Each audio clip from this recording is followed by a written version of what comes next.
Hi good morning. त्वमेव माता च पिता त्वमेव बन्धुश्च सखा त्वमेव विद्या द्रविणं त्वमेव सर्वं मम देवदेव। ശ്രീമദ് ഭഗവത്ഗീത 2-ാമത്തെ അധ്യായം സാഖ്യയോഗം 17-ാമത്തെ ശ്ലോകമാണ് നമ്മൾ ചൊല്ലാൻ പോകുന്നത്. അവിനാശിതി തദ്വിദ്ധി യേന സർവമിദം തതം വിനാശമവ്യയസ്യ ന കശ്ചിത് കർത്തുമർഹതി.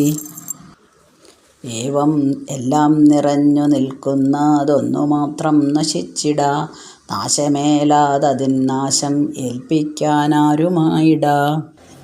ചുരുക്കി അർത്ഥം പറയുകയാണെങ്കിൽ, ഏതെന്നാണോ ഈ പ്രപഞ്ചത്തിൽ മുഴുവനായിട്ടും വ്യാപിച്ചിരിക്കുന്നത്, ഏതൊന്നാണോ ആർക്കും നശിപ്പിക്കാൻ കഴിയാത്തത്, അത് സ്ഥിരതയുള്ളതാണ്. ആത്മാവാണത്, അത് സ്ഥിരതയുള്ളതാണ്. ബാക്കി എല്ലാം അസ്ഥിരങ്ങളാണ്. അപ്പം അടുത്ത പദ്യത്തിൽ അസ്ഥിരങ്ങൾ ഏതാണെന്നും കൂടെ പറയുന്നുണ്ട്. ഏന ഇദം സർവം, യാതൊന്നിലാൽ ഏതൊക്കെയും തദം തത്തു അവിനാശീതി വ്യാപിപ്പിക്കപ്പെട്ടിരിക്കുന്നുവോ അത് നാശമില്ലാത്തതാണ് എന്ന് അറിഞ്ഞാലും ഇതി വിദ്ധി അവ്യസ്യ അസ്യ വിനാശം കർത്തും കശ്ചിത് ന അർഹതി. നാശരഹിതമായതുകൊണ്ട് തന്നെ അതിനെ നശിപ്പിക്കാൻ ആർക്കും കഴിയുകയില്ല. അപ്പോൾ ഈ പ്രപഞ്ചത്തിൽ മുഴുവനായിട്ട് ഒരു നിറഞ്ഞു നിൽക്കുന്ന ഒരു ചൈതന്യമുണ്ട്. ആ ചൈതന്യത്തെ നമുക്ക് കാണാൻ പറ്റുന്നില്ല, പക്ഷേ പ്രപഞ്ചത്തിൽ പല വസ്തുക്കളും നമ്മൾ കാണുന്നുണ്ട്. എല്ലാറ്റിലും നിറഞ്ഞു നിൽക്കുന്ന ചൈതന്യം കണ്ടുപിടിക്കുകയാണെങ്കിൽ അത് നശിക്കാത്തതാണ്, അത് സ്ഥിരതയുള്ളതാണ്. അത് പക്ഷേ കണ്ടുപിടിക്കണമെങ്കിൽ വളരെയധികം ധ്യാനത്തിൽ കൂടെ മാത്രമേ നമുക്ക് സാധിക്കുള്ളൂ. ഒരു പാത്രത്തിൽ 2 ഗ്ലാസ് വെള്ളം എടുത്തു, ഒന്നിൽ കുറച്ച് 2 സ്പൂൺ ഉപ്പിട്ട് ഒരു സൊല്യൂഷൻ ഉണ്ടാക്കി, മറ്റേത് വെറും വെള്ളമാണ്. 2 സ്റ്റീൽ ഗ്ലാസ്സിലോ ഏതെങ്കിലും ഗ്ലാസ്സുകളിൽ വെച്ചിട്ടുണ്ട്. ഇനി അതിലേതാണോ ഉപ്പിട്ടതെന്ന് പുറത്തുനിന്ന് ഒരു കുട്ടി, അതായത് അത് കാണാത്ത ഒരാളെ വിളിച്ച് ചോദിക്കുകയാണ്, ഇതിലൊന്ന് ഉപ്പുവെള്ളമാണ്, കണ്ടുപിടിക്കാൻ പറ്റുമോ? ഇല്ല. പക്ഷേ കണ്ടുപിടിക്കാൻ പറ്റും. എങ്ങനെയാണ്? അതൊന്ന് ടേസ്റ്റ് ചെയ്ത് നോക്കണം. ടേസ്റ്റ് ചെയ്താൽ നമുക്ക് ഉപ്പ് കിട്ടും. അപ്പോൾ ഉപ്പ് അവിടെ കാണുന്നുണ്ടോ? ഇല്ല. ടേസ്റ്റ് ചെയ്തില്ലെങ്കിലോ തിരിച്ചറിയാൻ പറ്റില്ല. 2 പാത്രത്തിലെ വെള്ളവും ഒരുപോലെ തന്നെയാണ് ഇരിക്കുന്നത്. അപ്പോൾ നമുക്ക് തിരിച്ചറിയാൻ പറ്റില്ല. അതേപോലെ ഈ പ്രപഞ്ചത്തിലുള്ള എല്ലാ വസ്തുക്കളിലും ലയിച്ച് കിടക്കുന്ന ഒരു സംഭവമുണ്ട്. ആ ലയിച്ച് കിടക്കുന്നതാണ് ജീവൻ. അതിനൊരിക്കലും നാശം ഉണ്ടാവുന്നില്ല. ഇനിയിപ്പോൾ വേറൊരു ഉദാഹരണം പറയുകയാണെങ്കിൽ, നമ്മൾ കളിമണ്ണ് എടുക്കുക. അതുകൊണ്ട് ഇപ്പോൾ പലതരം പാത്രങ്ങൾ, അല്ലേ, ചട്ടി, കലം, പുട്ടുകുറ്റി, ഈവൻ ചായ കുടിക്കുന്ന കോപ്പ വരെ ഉണ്ടാക്കുന്നുണ്ട്. അങ്ങനെ പല സാധനങ്ങളും ഉണ്ടാക്കുന്നുണ്ട്. ഇപ്പോൾ ഒരു ഉദാഹരണം മൺപാത്രത്തിൻ്റെ പറഞ്ഞു എന്ന് മാത്രം. അപ്പോൾ ഇതെല്ലാം ഉണ്ടാക്കുന്നത് എന്തുകൊണ്ടാണ്? മണ്ണ് കൊണ്ടാണ്. അതുണ്ടാക്കി കഴിഞ്ഞപ്പോൾ അതിൻ്റെ ആകൃതിക്ക് വ്യത്യാസമുണ്ട്, നിറത്തിന് വ്യത്യാസമുണ്ട്, വലിപ്പത്തിന് വ്യത്യാസമുണ്ട്, ഉപയോഗം വ്യത്യാസമുണ്ട്, അതിൻ്റെ എല്ലാം പേരും വേറെയാണ്. പക്ഷേ എല്ലാം ഉണ്ടാക്കിയിരിക്കുന്നത് മണ്ണുകൊണ്ട് തന്നെ. ഇനി അത് ഉടഞ്ഞാലോ? ഉടയുമ്പോഴും അത് മണ്ണായിട്ട് മാറുന്നു, മണ്ണിൽ തന്നെ ലയിക്കുകയും ചെയ്യുന്നു. അപ്പോൾ മൺപാത്രങ്ങളുടെ സത്ത എന്ന് പറയുന്നത് എന്തുകൊണ്ടാണോ അതുണ്ടാക്കിയിരിക്കുന്നത്, അത് മണ്ണാണ്. അത് അതിലെല്ലാറ്റിലും എല്ലാ പാത്രങ്ങളിലും വ്യാപിച്ച് നിൽക്കുകയാണ് ചെയ്യുന്നത്.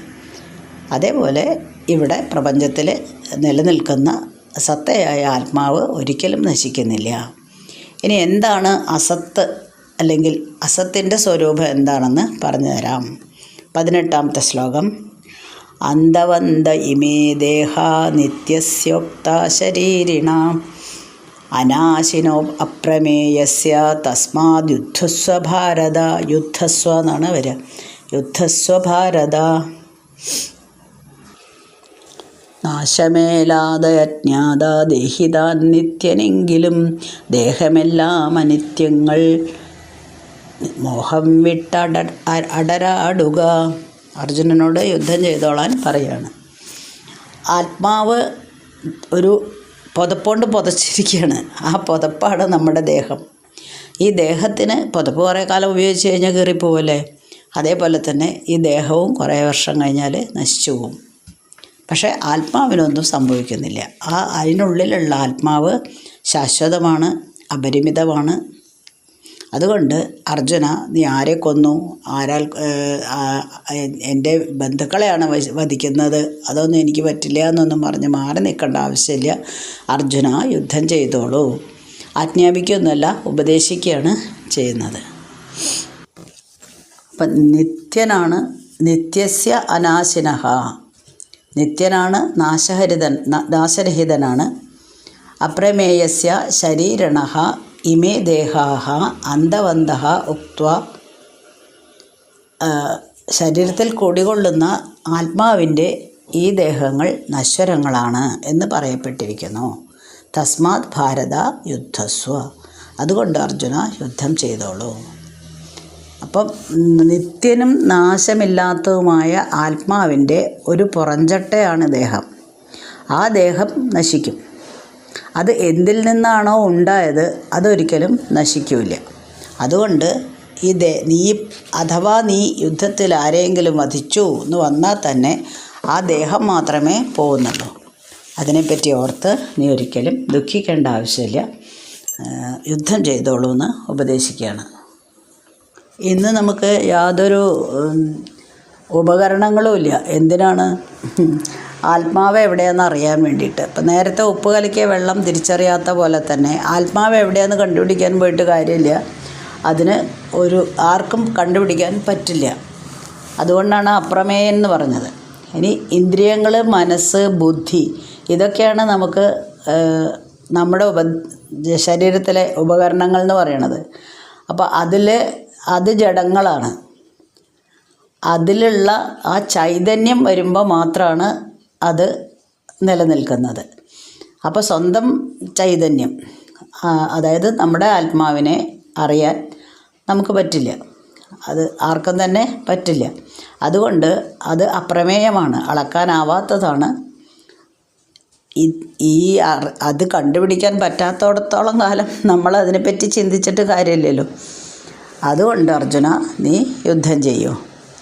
ഇപ്പോൾ നമ്മൾ സ്വപ്നം കാണുമ്പോൾ നമ്മൾ പല നല്ല സ്വപ്നങ്ങളും കാണൂലേ, ചീത്ത സ്വപ്നങ്ങളും കാണും, പലതും കാണും. പക്ഷേ ഉണർന്നു കഴിഞ്ഞിട്ടുണ്ടെങ്കിൽ നമ്മൾ അതിനെ പറ്റിയിട്ട് ചിന്തിച്ച് നോക്കാറില്ല. കാരണം അത് സത്യമല്ല. ഇന്നലെ ഞാൻ സ്വപ്നം കണ്ടു, എനിക്ക് ലോട്ടറി കിട്ടിയെന്ന്. ഇന്ന് രാവിലെ ഞാൻ എണീറ്റു, എനിക്ക് ലോട്ടറി കിട്ടിയിട്ടുണ്ടാവുമോ? ഇല്ല. അതേപോലെ തന്നെ വേറെ കാര്യങ്ങളും, ദുഃഖവും വരാം, സുഖവും വരാം, പല കഥാപാത്രങ്ങൾ വരാം, നമ്മളും അതിലുണ്ടാവും. നമ്മളിങ്ങനെ ഒരു സ്ഥലത്തു നിന്ന് മറ്റൊരു സ്ഥലത്തേക്ക്, ഇപ്പം നാരദനൊക്കെ ഇങ്ങനെ ആകാശത്ത് കൂടെ എല്ലാ സ്ഥലങ്ങളിലും സഞ്ചരിക്കുന്ന പോലെ നമ്മുടെ മനസ്സ് ഇങ്ങനെ സഞ്ചരിച്ചുകൊണ്ടേയിരിക്കും സ്വപ്നം കാണുമ്പോൾ. പക്ഷേ രാവിലെ ആയിക്കഴിഞ്ഞാൽ നമുക്ക് മനസ്സിലാവും ഈ യാത്രയൊക്കെ വെറുതെ ഇരുന്നു, നമ്മളിപ്പോൾ വീണ്ടും കട്ടിൽ തന്നെയാണ് എന്നുള്ളത് വരും. അതേപോലെ ആത്മാവിനെ തിരഞ്ഞ് നടന്നിട്ട് കാര്യമില്ല. ആത്മാവ് എവിടെയാണെന്ന് ആർക്കും കണ്ടുപിടിക്കാൻ പറ്റില്ല. പക്ഷേ ആ ശക്തിയാണ് ഈ പ്രപഞ്ചത്തിലുള്ള എല്ലാ വസ്തുക്കളെയും സചേതനങ്ങളാക്കിയിട്ട് നിലനിർത്തുന്നത്.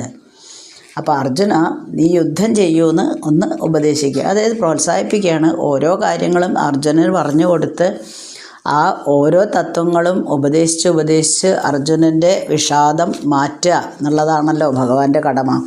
അപ്പോൾ അങ്ങനെ അർജുനനെ ഉപദേശിച്ച് കുറച്ചും കൂടെ ഉഷാറോട് കൂടിയിട്ട്, അതായത് തട്ടിലിരിക്കുകയാണല്ലോ വിഷാദമഗ്നനായിട്ട്, അതിൽ നിന്ന് മാറ്റിയെടുക്കാനാണ് ഭഗവാൻ ശ്രമിക്കുന്നത്. ഇനി വീണ്ടും പറയാണ്, ഇപ്പം ഭീഷ്മരെ അല്ലെങ്കിൽ ഭീഷ്മദ്രോണാദികളെയൊക്കെ വധിക്കേണ്ടി വരും എന്നതല്ലേ നിൻ്റെ ദുഃഖം? അത് തെറ്റാണ്. നീ അവരെ കൊല്ലുന്നില്ല, അവർ കൊല്ലപ്പെടുന്നുമില്ല. എന്താ കാരണച്ചാൽ ഇതാ കേട്ടോളൂ. അടുത്ത പദ്യം. യേനം വേത്തി ഹന്താരം യശ്ചൈനം മന്യതേ ഹതം ഉഭൗ തൗ ന വിജാനീതോ നായം ഹന്തി ന ഹന്യതേ. മരിച്ചു കൊന്നുവെന്നെല്ലാം ധരിക്കുന്നവരാരുമേ ജീവനീ രണ്ടു ഗുണവും യേശുകില്ലെന്നറിഞ്ഞിട. മരിച്ചു കൊന്നു എന്നൊക്കെ നമ്മൾ പറഞ്ഞിട്ട് കാര്യമില്ല. ജീവന് ഇതൊന്നും ഏശാൻ പോകുന്നില്ല. അത് എപ്പോഴും സ്ഥിരതയോടെ നിൽക്കുന്നതാണ്. യാതൊരു വികാരങ്ങളും ഉണ്ടാവില്ല ജീവന്. യേനം ഹന്താരം വേത്തിച്ച, ആരാണ് ആത്മാവിനെ ഹന്താവെന്ന് കരുതുന്നത്? യേനം ഹതം വേത്തി തൗ ഉഭോ ന വിജാനീതഃ. അയം ന ഹന്തി ന ഹന്യതേ. ആത്മാവിനെ ഹതൻ എന്ന് പറയുന്നു. ഇത് രണ്ടും ഇങ്ങനെ പറയുന്നവരൊന്നും വാസ്തവം എന്താണെന്ന് അറിയുന്നില്ല. കാരണം ആത്മാവ് കൊല്ലുന്നുമില്ല, കൊല്ലപ്പെടുന്നുമില്ല. യാതൊരു വികാരവും ഏൽക്കാത്തതാണ് ഈ ആത്മാവ്. അപ്പം ദേഹത്തിന് നമുക്ക് എന്തെങ്കിലും തളർച്ച വരുമ്പോഴോ അല്ലെങ്കിൽ എന്തെങ്കിലും ഹാനി വരുമ്പോൾ നമ്മൾ ചിന്തിക്കും, ഞാനിതാ മരിക്കാൻ പോകുന്നു. അങ്ങനെ കരുതുന്നവരുണ്ട്. ചിലർ ഞാൻ അവനെ കൊന്നു എന്ന് പറയുന്നവരുമുണ്ട്. ഇത് രണ്ട് പറയുന്നവരും ആത്മാവ് എന്താണെന്ന് അറിയാത്തവരാണ്. നമ്മുടെ ദേഹത്തിനെ മാത്രമേ നമുക്ക് നശിപ്പിക്കാൻ കഴിയൂ. അതല്ലെങ്കിൽ നശിച്ചു പോകേണ്ടതാണല്ലോ. ദേഹം ജനിക്കുന്നു, വളരുന്നു, കുറേ കാലം കഴിഞ്ഞ് തളരുന്നു, പിന്നെ നശിക്കുന്നു, ഇല്ലാതാവുന്നു. അത് ദേഹത്തിന് മാത്രമായിട്ട് സംഭവിക്കുന്നതാണ്. ആത്മാവിന് ഇങ്ങനെയുള്ള വികാരങ്ങളൊന്നും ദേഹത്തിന് സംഭവിക്കുന്ന യാതൊരു വികാരങ്ങളും ആത്മാവിനെ ഏശുന്നില്ല. അതുകൊണ്ട് കൊല്ലുകയോ ചെയ്യുന്നില്ല എന്ന വസ്തുത മനസ്സിലാക്കൂ.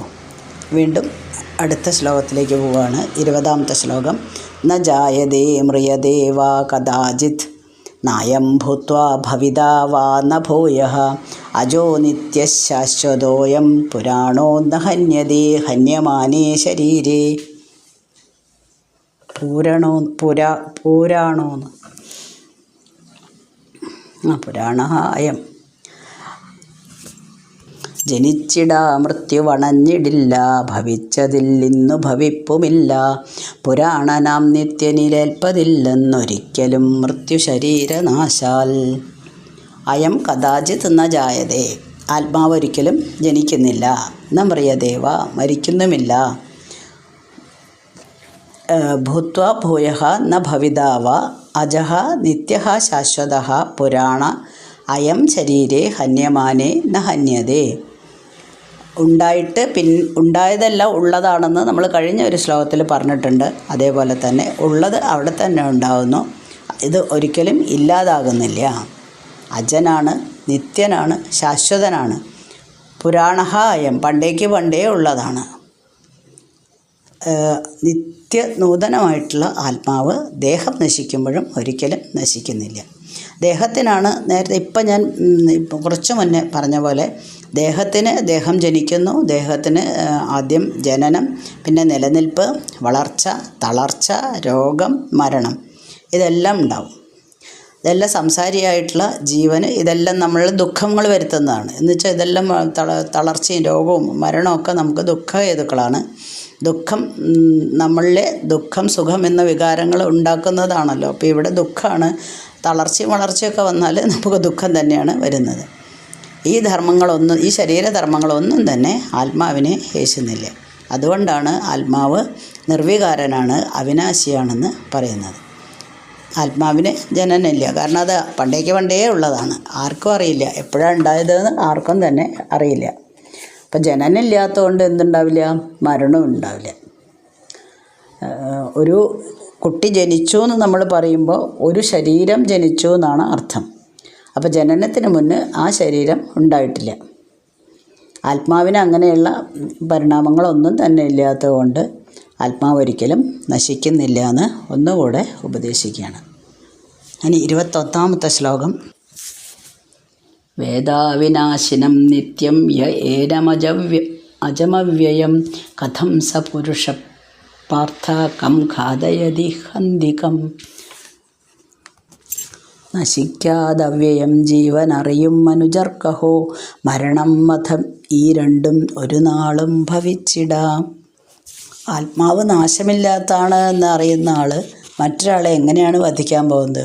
അല്ലെങ്കിൽ വധിക്കുന്നതിന് അതൊരു കാരണമാവുന്നത് എങ്ങനെയാണ്? ആത്മാവിനെ നമുക്ക് ഡിഫൈൻ ചെയ്യാൻ പറ്റില്ല. പക്ഷേ അത് ഉണ്ട്, അവിടെ എക്സിസ്റ്റ് ചെയ്യുന്നതാണ്. ഈ തത്വങ്ങൾ അറിയുമ്പോൾ നമ്മൾക്ക് എന്ത് കാര്യങ്ങൾ അഭിമുഖീകരിക്കുമ്പോഴും ഒരു പതറേണ്ട ആവശ്യമില്ല. അതായത് പേടിക്കേണ്ട ആവശ്യമേ ഇല്ല. നാശമില്ലാത്ത ആത്മാവിനെ ഒരിക്കലും നശിപ്പിക്കാൻ പറ്റില്ല, കൊല്ലാൻ പറ്റില്ല, ആർക്കും തന്നെ സാധിക്കില്ല. അതുകൊണ്ട് ഞാൻ നിന്നെക്കൊണ്ട് കൊല്ലിക്കുകയാണെന്നോ നീ കൊല്ലുകയാണെന്നോ എന്ന തത്വം ഈ ആത്മാവ് എന്താണെന്ന് അറിയാത്തവർ പറയുന്നതാണ്. ശരീരധർമ്മങ്ങൾ ആത്മാവിനെ ബാധിക്കാത്തത് കൊണ്ട് ഒന്നും കൂടെ വീണ്ടും അടുത്ത പദ്യത്തിൽ വിവരിച്ചു കൊടുക്കുകയാണ്. വളരെ ഫേമസ് ആയിട്ടുള്ള പദ്യമാണ് അടുത്തത്. അത് അടുത്ത ദിവസം വായിക്കാം. 21 വരെയാണ് നമ്മളിപ്പം വായിച്ചിരിക്കുന്നത്. ഓക്കെ. അസ്മിൻ പരാത്മന്നനുപാത്മകൽപ്പേതുമിത്തമുത്ഥാപിത പത്മയോനി അനന്തഭൂമാ മമ രോഗരാശിം നിരുന്ധിവാദാലയ വാസവിഷ്ണോ.